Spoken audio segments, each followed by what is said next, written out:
मुंबईमध्ये नवी मुंबईचे सर्व नवनिर्वाचित नगरसेवकांचा सत्कार समारंभ इथे पार पडला। सर्व नवनिर्वाचित नगरसेवकांचं मनपूर्वक अभिनंदन इथे व्यक्त करतो आणि त्याचबरोबर सर्व शिवसैनिकांना आणि नवी मुंबईकरांना देखील खूप खूप धन्यवाद व्यक्त करतो की आपण जो विश्वास दाखवला, हा विश्वासामुळे 42 नगरसेवक जे आहे हे शिवसेनेचे या नवी मुंबईमध्ये निवडून आले। आज या कार्यक्रमाला माझे लोकसभेतील सहकारी खासदार नरेश मस्केजी उपस्थित आहेत। त्याचबरोबर शिवसेनेचे उपनेते विजय चौगुलेजी, जिल्हा प्रमुख द्वारकानाथ भोईरजी, जिल्हा प्रमुख किशोरजी पाटकर, सरोजताई पाटील, शीतलताई कचरे, दमयंतीताई, विजयजी माने, मनोजजी हळदणकर, युवासेना जिल्हा प्रमुख अनिकेत म्हात्रे, MK मडवी, आत्ताच निवडून आलेले नगरसेवक अरुणा शिंदे, चांदनी चौगुले, जगदीश गवते, रामाशीष यादव, श्वेता काळे, विजय चौगुलेजी, आंग्रे गौरी, चौगुले शुभम, राजू कांबळे, वैशाली पाटील, पूजा पाटील, आकाश मडवी, ऐश्वर्या सोनावणे, मनोज हळदणकर, हेमांगी सोनावणे, ममित चौगुले, अनिता मानवतकर, मंदाकिनी म्हात्रे, चैताली पाटील, अनिकेत म्हात्रे, सौरभ शिंदे, प्रशांत पाटील, दीपाली सकपाळ, वैशाली म्हसकर, शिवराम पाटील, अनिता पाटील, कचरे मॅडम, सांगळे सविता, कविता पाटील, किशोरजी पाटकर, प्रणाली लाड,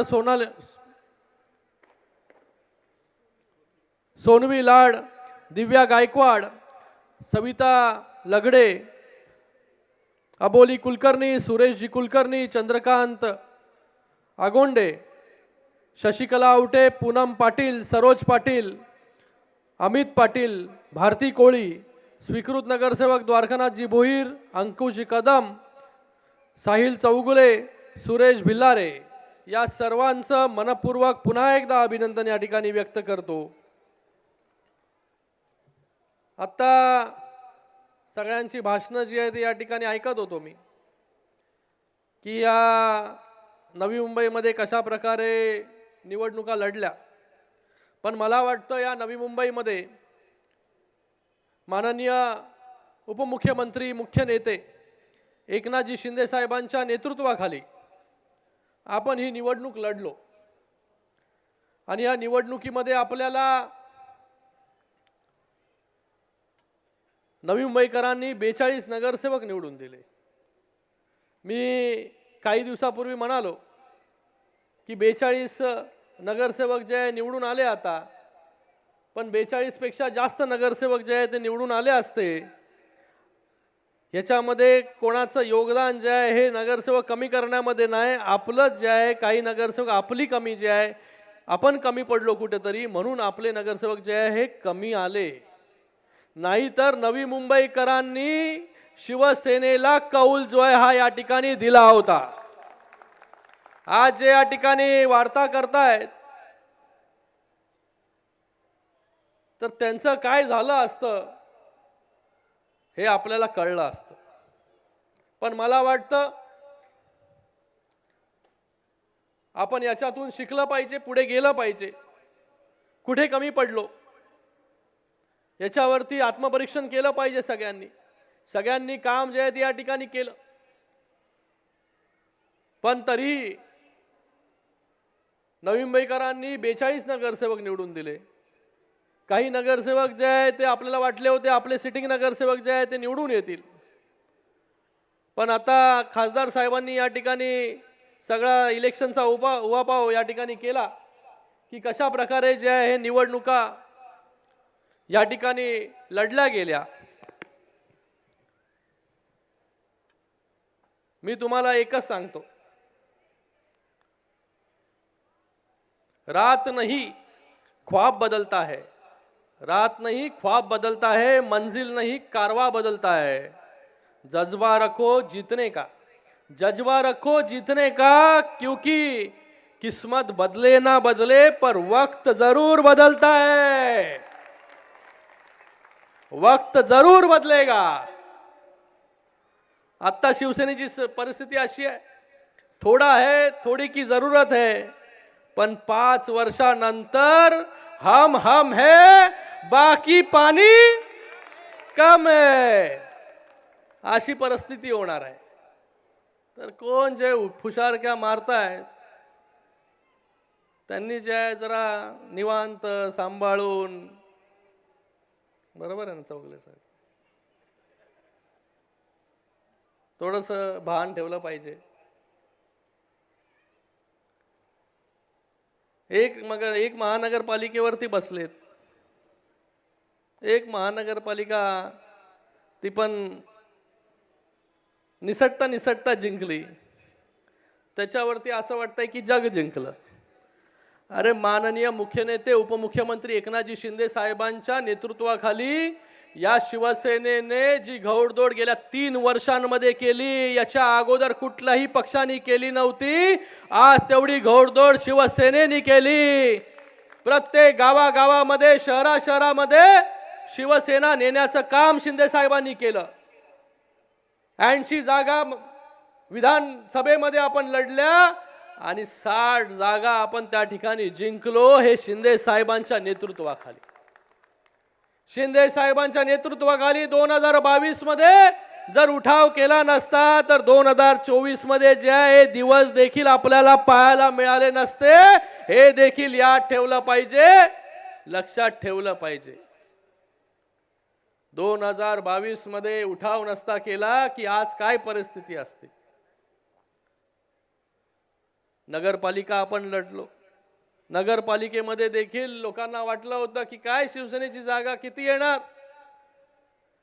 नगरपालिका आपण लढलो आणि 64 ठिकाणी थेट नगराध्यक्ष जय निवडून आले। जिथे शिवसेनेची ताकद नव्हती, कधी शिवसेना निवडून आली नव्हती, तिथे देखील शिंदे साहेबांच्या नेतृत्वाखाली शिवसेनेचे नगराध्यक्ष निवडून आले, नगरसेवक झाले।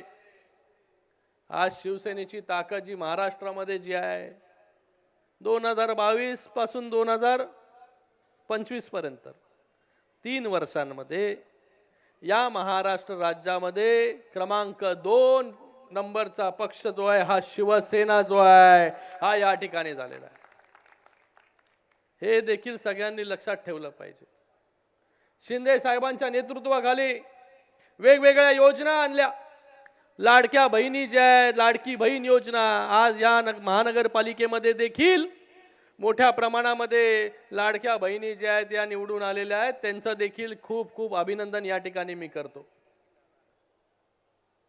कोण कुठल्या पक्षाचा, अरे तू या पक्षाचा नाही ना, तुला निधी नाही देणार, तू शिवसेनेचा आहे तुलाच निधी देतो, तू भारतीय जनता पार्टी नाही तुला निधी देणार, असं नाही केलं। शिंदे साहेब जेव्हा मुख्यमंत्री होते आणि आज देखील प्रत्येक पक्षाच्या कार्यकर्त्याला असेल, आमदार, खासदार, नगरसेवक जे असेल त्याला जे बघतो करतो नाही, लगेच जे तिथल्या तिथे जे निधी सँक्शन करण्याचं काम जे शिंदे साहेबांनी या ठिकाणी केलं आणि आज देखील या ठिकाणी करताय। तर आपण कोणी जे आहे ते काळजी करायची गरज नाही। आम्ही सगळे जे आहे आपल्या बरोबर जे आहे ठामपणे जे आहे या ठिकाणी उभे आहोत। शिंदे साहेब आपल्या बरोबर उभे आहे, एवढी मोठी ताकद आपल्या बरोबर उभी आहे, तर आपल्याला घाबरायचं जे आहे ते या ठिकाणी कारण नाही। एवढंच या प्रसंगी मी आपल्या सगळ्यांना सांगू इच्छितो। आपण एवढ्या मोठ्या संख्येमध्ये या ठिकाणी उपस्थित राहिला त्याबद्दल देखील मी आपल्या सगळ्यांचे इथे खूप खूप धन्यवाद व्यक्त करतो। ऐरोली सेक्टर 10 मध्ये शिवाजी महाराजांचा स्मारक जे आहे, भव्य दिव्य स्मारक, हे देखील लवकरच मला वाटतं जागा वगैरे जे आहे सिडको मधून दिलेली आहे आणि लवकरात लवकर त्याचं लोकार्पण देखील या ठिकाणी होईल अशी अपेक्षा देखील या ठिकाणी मी करतो। मी खरंच इथे काही टीका वगैरे कोणावरती करायला आलो नव्हतो, पण ज्या परिस्थितीमध्ये आपण जातोय बघा, किती जरी आपल्याकडे किती सत्ता येते सत्ता जाते, सत्ता येते सत्ता जाते, पण सत्तेत राहून सत्ता आल्यानंतर जे आहे लोकांची कामं जी आहे केली पाहिजे, सत्तेची हवा जी आहे ती डोक्यामध्ये गेली नाही पाहिजे. शिंदे साहेब जेव्हा मुख्यमंत्री झाले तेव्हा ग्राउंडवरती राहून जे आहे एक कार्यकर्ता म्हणून, मुख्यमंत्री नाही एक कॉमन मॅन म्हणून त्यांनी काम केलं. आणि आज देखील DCM झाल्यानंतर डेडिकेटेड टू कॉमन मॅन म्हणून जे काम करतायत एक कार्यकर्ता म्हणून. शिंदे साहेबांचा प्रवास कुठून सुरू झाला? रिक्षा चालक. कुठून? एक रिक्षा चालक, एक शेतकऱ्याच्या पोटी जन्म घेतलेला एक मुलगा जो आहे आज संघर्ष करून आज बाळासाहेबांच्या आशीर्वादाने आणि त्याचबरोबर धर्मवीर आनंद दिघे साहेबांच्या नेतृत्वाखाली आणि तालमीमध्ये तयार झालेला एक कार्यकर्ता या महाराष्ट्र राज्याचा मुख्यमंत्री होतो. ही सोपी गोष्ट नाही. मला वाटतं यासाठी शिंदे साहेब ज्यांनी पाहिलं शिंदे साहेबांना की आपल्या समोर तर हे शाखा प्रमुख होता, शाखा प्रमुख होता, तर शाखा प्रमुखाचा मंत्री झाला, विरोधी पक्ष नेता झाला, मुख्यमंत्री झाला आणि आज उपमुख्यमंत्री. पण आज आम्ही तिथल्या तिथेच, म्हणून ती असूया जी आहे ती मनामध्ये असेल. पण असू द्या, हम आगे चलते चलेंगे. काम आपण आपलं काम करत राहायचं. जास्त लक्ष जे आहे ते इथे तिकडे आजूबाजूला द्यायचं नाही. शिंदे साहेब नेहमी बोलतात टीकेला जे आहे ते मी कामातून उत्तर देतो. म्हणूनच आज एवढ्या महाराष्ट्रातील जनतेचा विश्वास जो आहे शिंदे साहेबांवरती आहे. आज देखील प्रत्येकाच्या मनामध्ये देखील शिंदे साहेब जे आहेत या ठिकाणी आहेत. म्हणून आज या महाराष्ट्रामध्ये शिंदे साहेबांची लोकप्रियता जी आहे ही एवढी मोठी आहे. तर ज्याला काय असू दे, काय जलन असू दे, काही असू दे, त्यांना काही वाटायचं ते वाटू दे. आपण आपलं काम जे आहे ते करत राहिलं पाहिजे. कुठेही जे आहे ते आपण डिस्ट्रॅक्ट होऊ नये. आपण आपलं काम करा.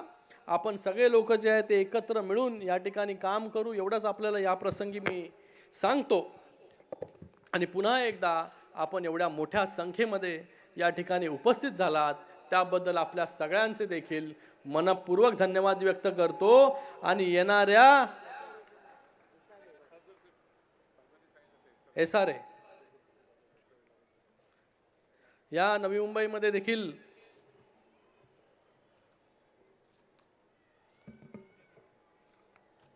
MIDC मधील झोपडपट्टी त्या ठिकाणी SRA योजना लागू करण्याच्या देखील हालचाली ज्या आहेत या मला वाटतं या ठिकाणी सुरू आहेत. आणि बघा कुठला एवढ्या योजना, एवढे लोक आले, वेगवेगळे लोकांसाठी वेगवेगळ्या योजना ज्या आहेत शिंदे साहेबांनी केल्या.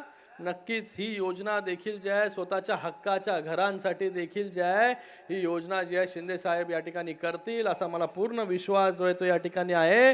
पुन्हा एकदा आपल्या सगळ्यांचे इकडे मी मनपूर्वक अभिनंदन व्यक्त करतो. जिल्हा प्रमुखांचे अभिनंदन व्यक्त करतो, उपनेत्यांचे इथे अभिनंदन व्यक्त करतो की आपण जे आहे मोठ्या ताकदीने या ठिकाणी लढलात आणि या ठिकाणी 42 नगरसेवक जे आहे या ठिकाणी निवडून आले. पुढच्या निवडणुकीमध्ये 42चे 82 नगरसेवक जे आहे हे या ठिकाणी आपल्याला करायचे. यासाठी आपण सगळ्यांनी जोमाने कामाला लागा. पुन्हा एकदा आपल्या सगळ्यांचं खूप खूप धन्यवाद. जय हिंद, जय महाराष्ट्र.